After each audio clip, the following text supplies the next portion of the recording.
Bom pessoal, olá a todos. A segunda parte do vídeo que eu falei, sobre a objeção da autoria mosaica ao Pentateuco é um artigo muito interessante, com algumas observações. Só lembrando que esse artigo não é meu, tá? Então nós vamos analisar juntos. Vários sábios julgaram que o Pentateuco não pode ter sido escrito por Moisés. Dizem que pela própria escritura se evidencia que o primeiro exemplar conhecido foi encontrado na época do rei Josias, e que esse único exemplar foi apresentado ao rei pelo secretário Safã. Está aqui no livro de Reis. Então disse o sumo sacerdote Ilquias ao escrivão Safã: achei o livro da lei na casa do Senhor. E Ilquias deu o livro a Safã e ele o leu. Ora, entre Moisés e esse achado do secretário Safã, há 867 anos, pelos cálculos hebraicos. Quer dizer, se foi Moisés que escreveu, esse livro foi achado aqui quase 1000 anos depois, 867 anos depois. De fato, Deus apareceu a Moisés na sarça ardente no ano do mundo de 2213, e o secretário Safã publicou o livro da lei no ano do mundo de 3380. Esse livro, encontrado no reinado de Josias, ficou desconhecido até o retorno do cativeiro da Babilônia, e dizem que foi Esdra, inspirado por Deus, que trouxe a público todas as sagradas escrituras. Então, para quem não entendeu, na época do rei Josias foi encontrado um tal livro da lei, que é até bem estranho, Então dá a entender que antes desse achado, esse livro era desconhecido. E esse livro da lei pode ter sido realmente a única obra de Moisés. Alguns acham que é Deuteronômio, o que é mais provável, tá bom? Alguns contraditores acrescentam que nenhum profeta citou os livros do Pentateuco. Então isso aqui é uma coisa curiosa, Que nós temos ali o ciclo dos profetas e eles não citam a Torá, o Pentateuco. Que não há referências dele nem nos Salmos e nem nos livros atribuídos a Salomão, e nem em Jeremias, e nem em Isaías, e nem, enfim, em nenhum livro canônico. Então eles não citam a Torá.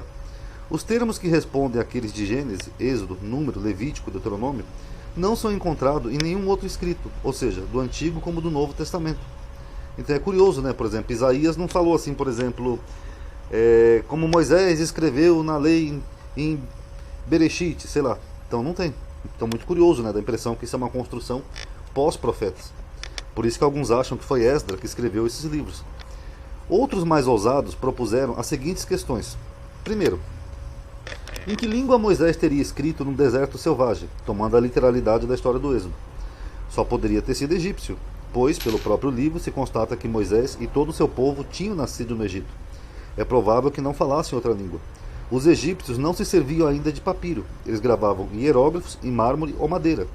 Só um PS aqui, um equívoco aqui do autor: os egípcios usavam papiro, mas era raro, caro e difícil, Era um papiro que vinha de uma planta. Está claramente dito que as tábuas dos mandamentos foram gravadas em pedra. Teria sido necessário, portanto, gravar 5 volumes em pedra polidas, o que requeriria esforço e um tempo prodigiosos.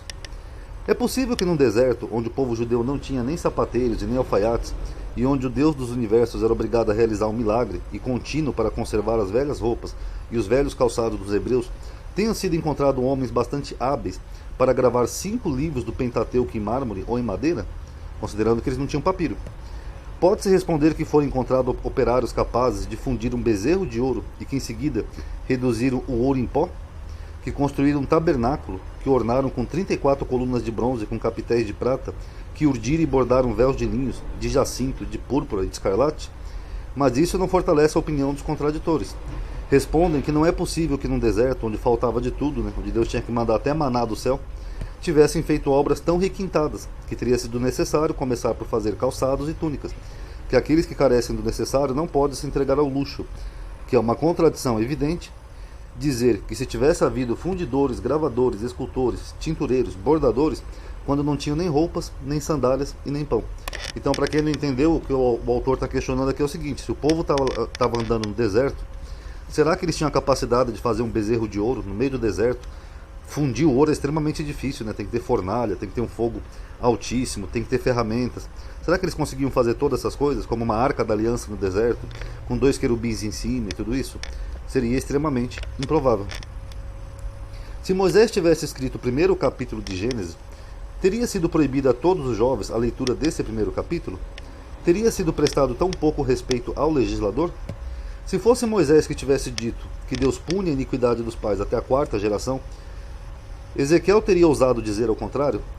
Aqui, essa questão que ele está abordando é aqui, que aqui em Deuteronômio diz assim: Porque eu, o Senhor teu Deus, sou zeloso, que visita a iniquidade, né, o pecado, a transgressão, dos pais nos filhos, até a terceira e quarta geração daqueles que me odeiam. Então o autor dá a entender que Deus iria punir o pecado dos pais nos filhos até a quarta geração. Mas aqui Ezequiel diz algo oposto, né? Eis que todas as almas são minhas, como é a alma do pai, assim também a alma do filho é minha. A alma que pecar, essa morrerá. Então fica meio confuso, apesar de que Deuteronômio também tem uma citação parecida, que fala que um não pagará pelo pecado do outro, tá bom? Se Moisés tivesse escrito Levítico, poderia ter se contradito no Deuteronômio. O Levítico proíbe casar com a mulher do próprio irmão, o Deuteronômio ordena. Aqui eu só vou citar para vocês que aqui eu acho que é um equívoco do autor, né? Porque aqui em Deuteronômio tem aquela lei do levirato, quando que se o irmão morresse, o outro irmão vivo tinha que pegar a cunhada, casar-se com ela para gerar descendentes. E aqui Levítico proíbe pegar a mulher do irmão vivo. Então aqui é só um equívoco do autor, tá bom? Se bem que não é muito explícito, né? Mas enfim. Moisés teria falado em seu livro de cidades que não existiam na época, que nem eu mostrei aquele vídeo anterior sobre Dan, né, que Dan só surge ali no período dos juízes, mas está lá na lei de Moisés. Teria dito que cidades que para ele estavam ao oriente do Jordão ficavam ao ocidente, que eu mostrei também no vídeo anterior. Teria destinado 48 cidades aos levitas, num país onde nunca houve 10 cidades, e num deserto onde para sempre se vagou sem ter uma casa? Ou seja, eles estavam no deserto e já tinha toda essa prescrição para os levitas? Meio estranho. Teria prescrito regra para os reis judeus, quando não só não havia reis nesse povo, como a ideia de ter reis era totalmente reprimida, sendo até provável que nunca os tivesse tido nesses tempos? Porque os hebreus estavam no deserto, eles ficaram sem reis um bom tempo, eles tinham anciãos, juízes, etc. Então por que já tinha prescrições para reis? Como? Como Moisés teria decretado preceitos para a conduta dos reis, que só vieram cerca de 800 anos depois dele, e não teria dito nada a respeito dos juízes e dos pontífices que o sucederam? Então ele menciona reis, que é uma coisa lá do futuro, mas não menciona juízes. Essa reflexão não leva a crer que o Pentateuco foi composto no tempo dos reis e que as cerimônias instituídas por Moisés não tivessem passado de simples tradução? É bem provável. Como seria possível que tivesse dito aos judeus: eu os fiz sair em número de 600 mil combatentes da terra do Egito, sob a proteção do seu Deus? Os judeus não teriam lhe respondido: deveria ser bem tímido para não nos conduzir contra o faraó do Egito, porque ele estava em 600 mil combatentes. Ele não podia nos opor um exército de 200 mil homens? Jamais o Egito teve tantos soldados de infantaria. Nós os teríamos vencido facilmente. Seríamos os donos do seu país. Para quem não entendeu esse trechinho aqui, ele quer dizer que os hebreus eram a maioria. Então era mais fácil eles terem combatido com os egípcios. O que? O Deus que te fala assassinou para nos agradar todos os primogênitos do Egito? E se houvesse nesse país 300 mil famílias, isso daria 300 mil homens mortos, numa noite para nos vingar. E tu não fizeste como teu Deus. E tu não nos deste esse país fértil que ninguém poderia defender. Ou seja, eles poderiam ter tomado o Egito. Tu não nos fizeste sair do Egito como ladrões e covardes, para nos fazer morrer nos desertos, entre os precipícios e as montanhas. Poderias pelo menos conduzir-nos diretamente a essa terra de Canaã, sobre a qual não temos nenhum direito, mas que nos prometesse e na qual ainda não podemos entrar. Então tá aí, pessoal, são alguns anacronismos, tá? Algumas observações interessantes acerca da autoria mosaica do Pentateuco. Analise aí e tirem suas conclusões, tá bom? Paz a todos.